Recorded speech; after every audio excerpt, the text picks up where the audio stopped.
Mais c'est dans le ciel normand que s'ouvre le premier acte du débarquement. Peu après minuit, une myriade de parachutistes anglais et américains sont largués silencieusement sur le sol normand. Le débarquement du 6 juin 1944 va être scandé par un certain nombre de phases. Dans une première phase, vous allez avoir des opérations aéroportées qui vont mettre en jeu, dans la nuit du 5 au 6 juin, à la fois des Américains, 92e et 101e division aéroportées, c'est-à-dire des troupes qui sont transportées par des planeurs, remorqués par des DC-3.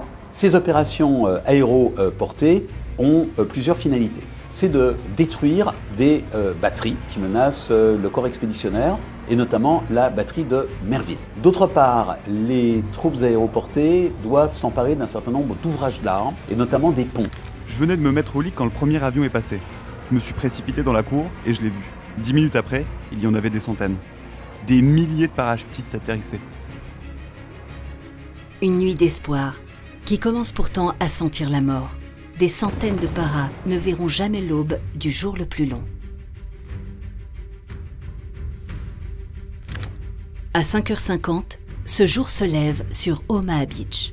Pour réduire la défense allemande, les bombardements déchirent le ciel, labourent le sol. L'artillerie navale prend le relais. L'orchestration est bonne, mais pas le tempo. Lorsque les premières barges se mettent à l'eau, la défense allemande est intacte. Les hommes font cap sur l'enfer. Déjà fatigués par la mer, les Américains avancent sans protection. Face à eux, 7 km de plage massivement piégée et 12 000 soldats allemands aguerris. Je m'arrête dans l'eau et me colle contre 2 soldats accroupis à ma droite. Les balles ricochent tout autour sans m'atteindre. Quand les 2 gars s'affalent, ils sont touchés. Leurs corps sont directement emportés par les flots. L'endroit n'est pas très sain, donc je décide de ramper vers la gauche. Il faut escalader des corps, contourner des carcasses de chars et dégager des équipements éparpillés. Mon Dieu, il faut que je traverse cette satanée plage. Je m'élance avec 39 hommes. Je m'arrête sous la mitraille, je m'allonge et je compte ce qui reste. Nous ne sommes déjà plus que 13. La défense allemande est si intense que des milliers de soldats se trouvent rapidement cloués sur place. Sur cet enfer de sable, d'acier, de bombes et de sang, ils sont abattus, impuissants. À plus de 6000 km de chez eux, 19 boys de la même petite ville de Bedford, Virginie, sont fauchés en moins de 10 minutes sur ce petit bout de France. Ils n'avaient jamais vu d'Allemands.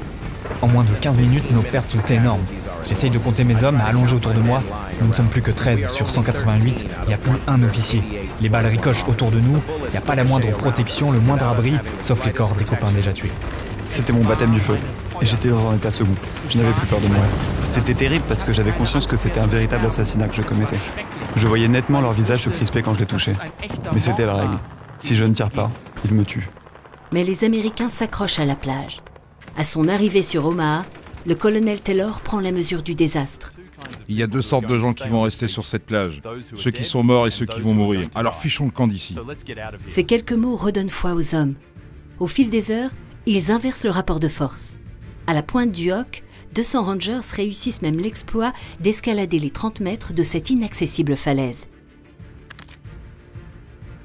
Au soir du jour J, sur Omaha la sanglante, 34 000 GIs ont pris pied. Plus de 1000 y sont restés à jamais.